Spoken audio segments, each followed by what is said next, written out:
वहाँ आजकल अगर हम देखें तो हाल ये हो चुका है कि बंदा जो ही सराफा बाजार या गोल्ड मार्केट का रुख करे तो जेब को पहले ही लगता है कि कुछ होने लग बड़ा है, फड़फड़ाना शुरू हो जाती है या आपको रोकती है, जेब को हार्ट अटैक आता है। इसी तरह की आप कैफियत कह लें चलें। मतलब सोने की कीमतों को जो जैसे पर ही लगे हुए हैं, रुकने का नाम नहीं। दोबारा से बताएं कैसे पर लग गए, मुझे याद ऐसे वाले पर लगे हुए हैं। और पिछले 3 रोज से तो मुसलसल इजाफा होता चला जा रहा है। 24 कैरात सोना 5,04,862 रुपए की सतह पर पहुंच गया है। और मुझे तो उन वालिदैन की फिक्र है जो अपनी बेटियों के हाथ पीले करने के लिए 1 तोला सोना खरीदने के लिए जतन कर रहे हैं। और लोग तो पहले से जो है बेटियों का गोल्ड बनाना शुरू कर देते हैं, लेकिन अब जो रुझान है कीमतों में कम होता जा रहा है। ये वाकई एक संजीदा मसला है। और जरा चांदी का हाल देखें हम, जिसे हम मिडिल क्लास तबके के लिए अप्रोच एक समझते थे कि अप्रोचेबल है, लेकिन वो भी अब पहुंच से दूर होता जा रहा है। वो भी अब हम देख रहे हैं 8,514 रुपए फी तोला तक जा पहुंचा है। अब सूरत हाल ये है कि सोना खरीदना तो दूर की बात है, लोग पुराने जेवरात बेचकर घर चलाने पर मजबूर हैं। और क्या जल्द ही सोना जो है वो 6 लाख की हद भी पार कर जाएगा? ये कीमतें अब जी कभी नीचे आएंगी, ये बहुत बड़ा सवाल है। और लोग खरीदना चाहते हैं, लेकिन इसी कश्मकश में है कि कीमतें नीचे आएंगी या ऊपर जाएंगी। तो हमारे साथ मौजूद है ज्वेलर्स एसोसिएशन रावलपिंडी वयाज कुरैशी साहब। बहुत शुक्रिया आपके वक्त का। वेलकम टू सुनो पाकिस्तान। और जिस तरह से हम देख रहे हैं कि आलमी सतह पर सोना जो है वो $4,825 फी ऑन्स पर है, क्या वजूहात हैं जो कीमतों को हम देख रहे हैं मुसलसल ऊपर की तरफ धकेला जा रहा है? कोई इम्कानात हैं कि कीमतें नीचे भी आएंगी?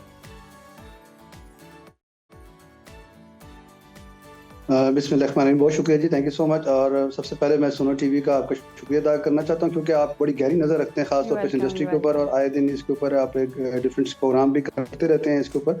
एक्चुअली मैं यहाँ पे ये बताना चाहूँगा कि जो इंटरनेशनली मार्केट, जिस तरह पहले लास्ट में मैं अपने इंटरव्यूज़ में बताता रहा, क्योंकि इंटरनेशनल मार्केट पे एक बड़ा इम्पैक्ट है, ख़ास तौर पे ये जो ट्रेडिंग के हवाले से भी एक हमारी इंडस्ट्री है जो बिजनेस के ऊपर फ्लो आउट करती है, और एक इंडस्ट्री जो है, इस इंडस्ट्री का एक पार्ट जो है वो ट्रेडिंग के ऊपर है, जो फाइनेंशियल ट्रेडिंग्स है या इन्वेस्टमेंट समझ लें या सेविंग समझ लें इसके ऊपर, तो जिसकी वजह से भी इंटरनेशनल मार्केट में इम्पैक्ट आता है। एक चीज़ सेकंड फेज के अंदर आप जब देखते हैं तो इंटरनेशनल मार्केट के अंदर देखा जाए तो डिफरेंट जो सेंट्रल बैंक्स हैं वो गोल्ड बाइंग कर रहे हैं अपने रिजर्व्स के अंदर। पिछले दिनों में जो इम्पैक्ट थोड़ा सा आया था वो ये था कि जो गोल्ड जो थे डिफरेंट कंट्रीज ने सेल करके अपने दिफाई चीज़ों के अंदर अपना काफ़ी ज़्यादा इन्वेस्टमेंट की थी।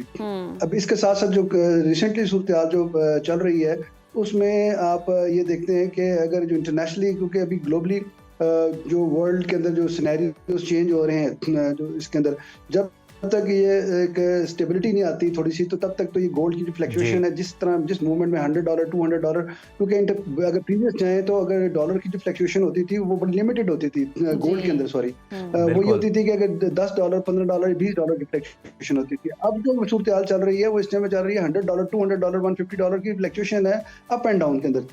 बिल्कुल फयाज साहब आप सही कह रहे हैं, सही निशानदेही कर रहे हैं। गैप बढ़ गया, फ्लक्चुएशन जो है वो बहुत ज्यादा है, कीमतें बढ़ रही हैं। लेकिन ये बताइएगा ऑन ग्राउंड सूरत हाल क्या है? क्या दुकानों पर ग्राहक अब भी मौजूद हैं? खरीदारी का क्या रुझान है, या बहुत ही वाज़ेह कमी जो है वो देखी जा रही है मार्केट्स में? जी इस टाइम पे तो बहुत ज़्यादा वाज़ेह कमी देखी जा रही है कस्टमर्स की। तो देखें ना, कुव्वत ख़रीद से बाहर निकलता जा रहा है मामला। रिसेंटली अगर आप इकॉनमी के लिहाज से अपने मुल्क की सूरत हाल को देखें इस टाइम पे, तो लोग इस टाइम पे पेट्रोल की सूरत हाल से परेशान है, अपने जो और रोज़मर्रा ज़रूरियात ज़िंदगी की चीज़ों से परेशान है, तो वो तो गोल्ड और इसकी तरफ तो बाद में जाएंगे ना। ये एक्चुअली जो बायर की बात कर रहा हूँ, जो जेन्युइन बायर है, ठीक है ना, जिस तरह भी आप बात कर रहे थे कि जो शादी बच्चियों की शादियों के लिए या कोई इस तरह की सूरत हाल के अंदर जो लोग आके परचेजिंग करते थे, वो तो बेचारे बिल्कुल परेशान होकर रह गए हैं। उनके लिए तो एक सफेद पोशी में अपना कारोबार, अपने घर को चलाना, अपनी बच्चियों की शादी करना, मैं तो समझता हूँ इस टाइम पे उनके लिए तो बहुत बड़ी एक बात है। कोई अपनी बच्ची को रुखसत कर दे स्टेज के ऊपर और अच्छे तरीके से इन हालात के अंदर, तो वो तो मेरे नज़र के अंदर उसने दुनिया के अंदर ही जन्नत कमा ली। अच्छा, अब बात यह है कि जो करंट सिचुएशन में आप मुझे ये बताएं कि 5 लाख अगर 8,000 रुपए तोले पे गोल्ड की फ्लक्चुएशन चल रही है, इस टाइम प्राइस चल रही है, ठीक है, तो 5 लाख 8,000 रुपया के अंदर क्या लोगों ने परचेज करना है? अगर वो 2 तोले भी लेता है तो 10 लाख की प्राइस बन जाती है इस टाइम पे, ठीक है। और आप मुझे बताएं कि बाइंग कैपेसिटी कितनी है इस टाइम पे, और उसके साथ साथ अल्टरनेट क्या सूरत हाल है? एक इंडस्ट्री इस गोल्ड की वजह से परेशान हो रही है, दूसरी तरफ अगर आप देखा जाए तो इंडस्ट्री को तबाह करने के लिए गवर्नमेंट अपनी जो टैक्स पॉलिसीज लेके आ रही है।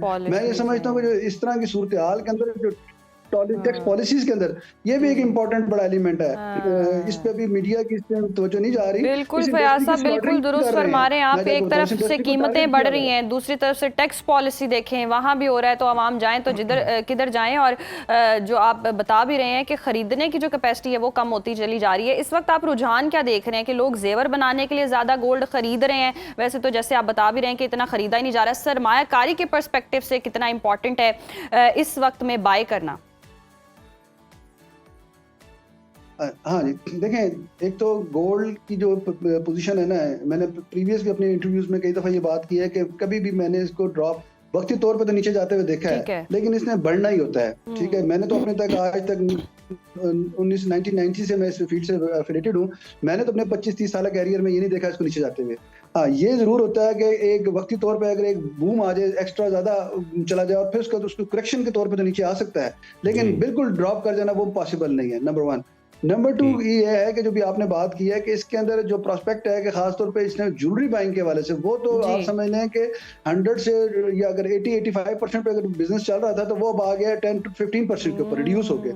अब इसका जो सेकंड फेज है इस टाइम पे, जो इन्वेस्टमेंट के पॉइंट ऑफ व्यू से भी आपने बात की है, ट्रेडिंग के हवाले से बात की, इस टाइम पे इसमें भी 2 चीजें चल रही हैं। एक है फ्यूचर की ट्रेडिंग जो हम फॉरेक्स पे देखते हैं, ठीक है, जो फॉरेक्स पे देखते हैं, और हम जो देखते हैं जो स्टॉक एक्सचेंज के अंदर देखते हैं या कमोडिटीज के हवाले से देखते हैं, उसके ऊपर जो वो फ्यूचर की ट्रेडिंग होती है वीकली या मंथली बेसिस पे। हमारे अनफॉर्चुनेटली पाकिस्तान में कोई ऐसी कोई पॉलिसी नहीं है या ऐसी कोई इसका जो इसको रेगुलेटर कोई नहीं है हमारा, तो वो जो पॉलिसी जो इम्प्लीमेंट होती है वो वीकली या मंथली बेसिस के ऊपर जो रेट वो इम्प्लीमेंट हो जाता है डेली की बेसिस के ऊपर, ठीक है। लेकिन जो डेली के ऊपर जो करंट सिचुएशन का मार्केट की ये पोजीशन चल रही है कि जो इस टाइम पे बाइंग और सेलिंग जो है वो एक एज ए इन्वेस्टर के तौर पे हो रहा है, एज इन्वेस्टमेंट के तौर पे, ऐसे इन्वेस्टमेंट के तौर पर हो रहा है। बिल्कुल ठीक है फयाज साहब, जरा आपसे ये मशवरा भी चाहेंगे कि एक आम आदमी जो बड़ी मुश्किल से पैसे बचा के सेविंग्स करके सोना खरीदना चाहता है, उसके लिए आपका क्या मशवरा है?